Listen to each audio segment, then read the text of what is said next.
Sepeli na Fachi Beton. Botombo la maboko likolo bola.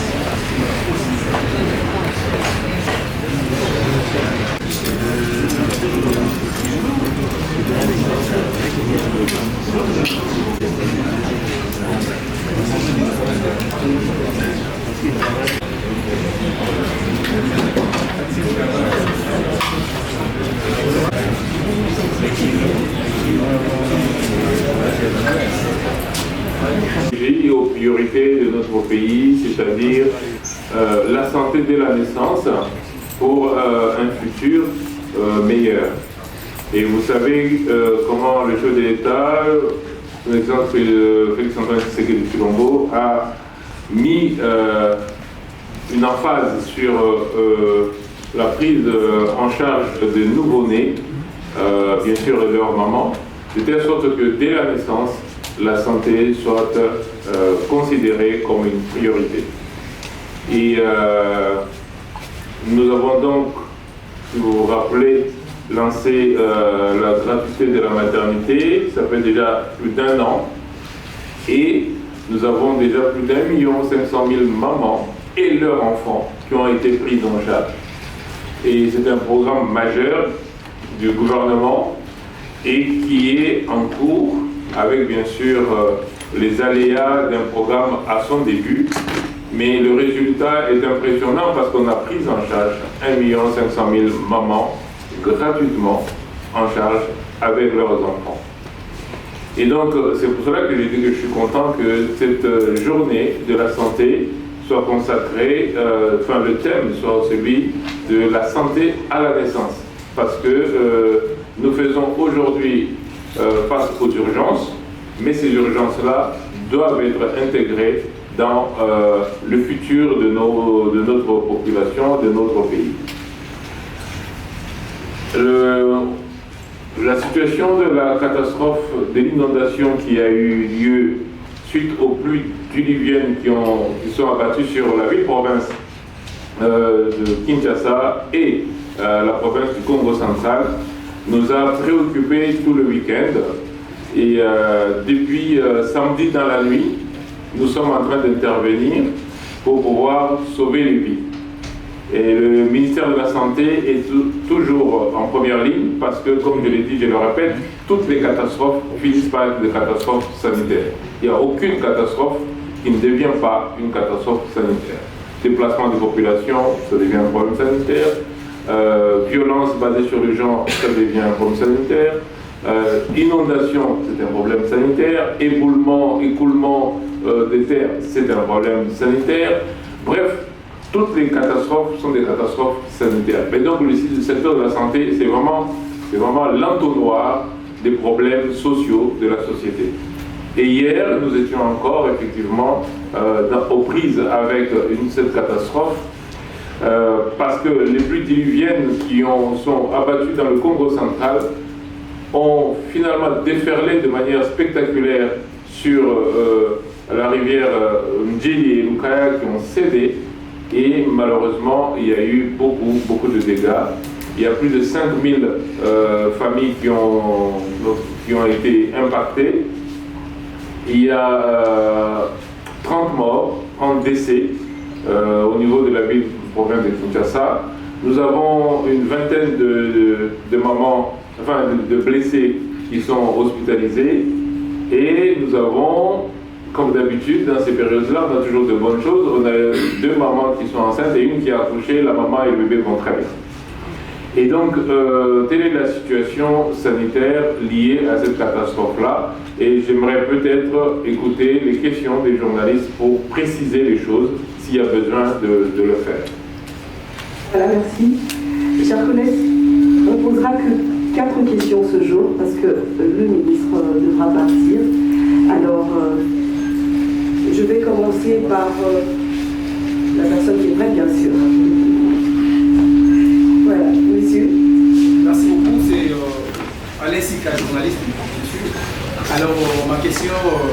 s'adresse au ministre de la Santé. Alors, là, il a voulu qu'il existe à quel niveau pensez-vous déjà intervenir à toute, je dirais, à la population qui est touchée.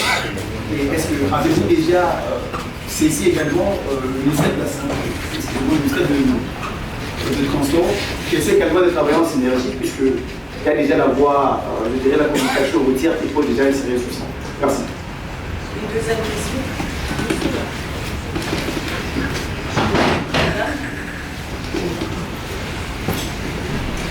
Je suis Clarisse Ego de la RPGA.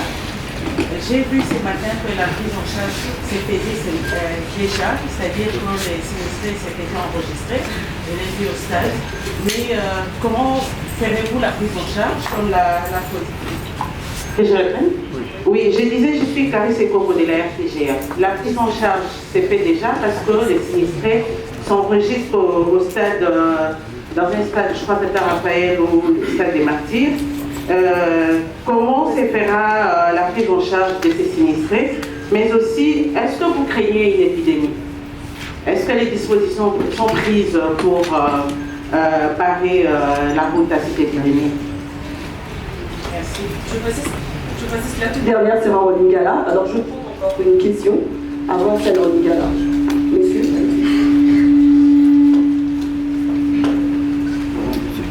Merci, je suis Yves Maël, le correspondant de Global RTV.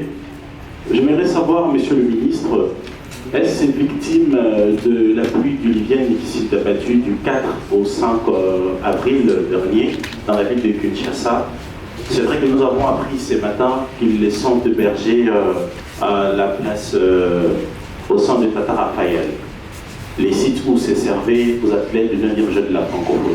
Y a-t-il de mesures sanitaires pour que ce membre de famille ou ce peuple qui seront gardés là-bas puisse être en bonne santé?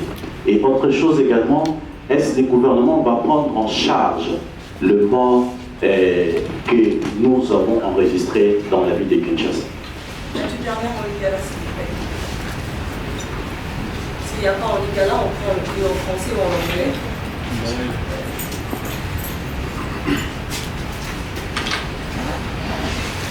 Merci pour la parole. C'est Benjamin Radio-Clapi. Monsieur le ministre, quels sont les différents risques sanitaires identifiés après l'inondation causée par le débordement de la rivière Kiti? Donc, les risques sanitaires causés, identifiés après l'inondation.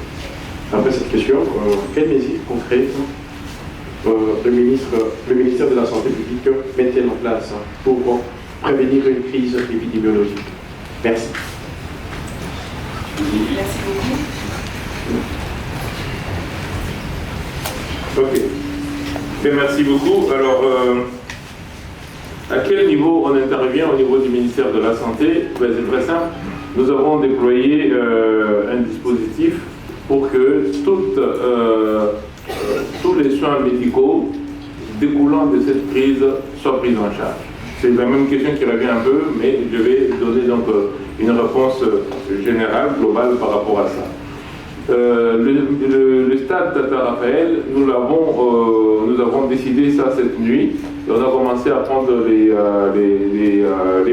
personnes sinistrées ce matin, enfin cette nuit, et puis ça continue ce matin. Hier déjà, nous avions ouvert un premier site à l'école Lumumba, au niveau de la 16e rue, et au niveau de ce site-là, nous avions déjà ouvert un poste médical avancé. Nous avions amené déjà les kits de prise en charge médicale avec aussi bien pour les soins généraux que pour les traumas. Nous en avons amené pour l'équivalent de 2000 personnes. Nous avons à ce niveau-là disponibilisé des citernes d'eau parce que la première chose qu'on a remarqué hier quand on était sur terrain, c'est vraiment le manque d'eau. Donc nous avions disponibilisé 2 grosses citernes d'eau au niveau de ce site-là. Et nous avons amené de quoi nourrir les personnes qui sont prises en charge. Je m'excuse, j'ai dit 2000 pour le kit médical, donc c'est pour 10 000 personnes. Nous avons prévu pour 10 000 personnes la prise en charge médicale. La prise en charge alimentaire et d'eau, c'était pour 2000 personnes. Et donc ça, c'est ce qu'on a fait au niveau du premier site qu'on avait identifié hier et sur lequel on est intervenu hier. Et hier, quand nous étions là, il y avait déjà 117 familles qui étaient en train d'être enregistrées. Et ce matin, je peux vous dire que ce site-là a 367 personnes.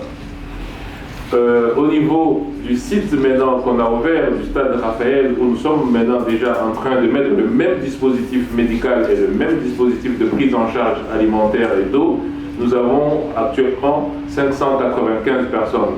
Mais ce chiffre évolue, donc on est autour de 600 à Stade Raphaël et autour de 400 au niveau de Lumumba, ce qui fait déjà un peu plus de 1000 personnes qui sont prises en charge.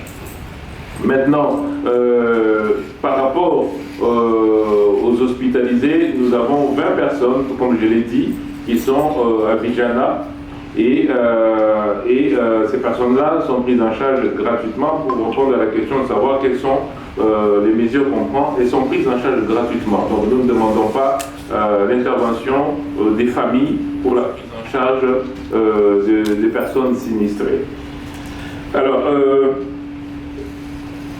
donc c'était la même question que Madame de RTGA qui demandait comment se fera la prise en charge. Comme je viens de dire, elle se fait gratuitement aux frais du gouvernement et des partenaires. Par exemple, l'OMS et l'UNICEF sont avec nous déjà sur les différents sites et nous permettent d'avoir aussi bien des latrines et par exemple sur le site de Lumumba, c'est un gap que nous devons combler, mais on a déjà les premières latrines qui ont été installées hier.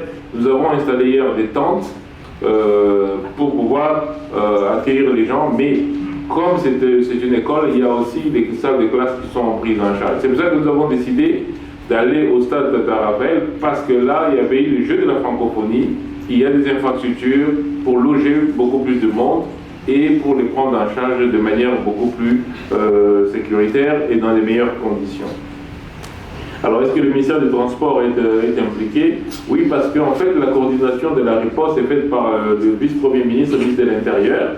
Nous nous occupons de la partie sanitaire, mais les autres membres du gouvernement s'occupent des autres volets de cette crise. Je crois savoir que la route vers l'aéroport ce matin devrait commencer à être fonctionnelle, parce que tout simplement, le ministère des Transports, ça c'est son rôle, ainsi que le ministre des Infrastructures et celui de l'Urbanisme et Habitat. Maintenant, pour la prise en charge des décès, encore une fois, oui, le gouvernement prend en charge, c'est une catastrophe, on ne peut pas laisser les familles déjà sinistrées, qui ont perdu leur habitat, qui ont perdu tout ce qu'il y a. Hier, j'ai vu des personnes qui ont tout perdu en fait. Ils ont perdu tout ce qu'ils avaient dans leur maison, pour certains des choses pour lesquelles ils sont investis pendant des années. Et donc on ne peut pas maintenant leur demander encore d'enterrer leurs morts. Ça c'est le travail du gouvernement et du ministère de la Santé. Donc là, c'est clair que nous prenons en charge. Donc voilà à peu près, c'est l'ensemble de questions qui sont posées, parce que c'est surtout autour de la prise en charge que les questions ont tourné. Merci, chers collègues journalistes. La première partie de ce point de presse se termine là. Excellence, nous vous autorisons à vaquer à vos occupations. Merci beaucoup. Je vais sur le terrain justement, je vais sur le site justement pour m'assurer de la prise en charge totale des gens qui sont là.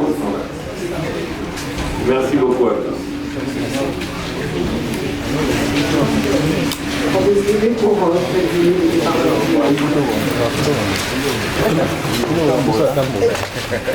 Voilà, merci.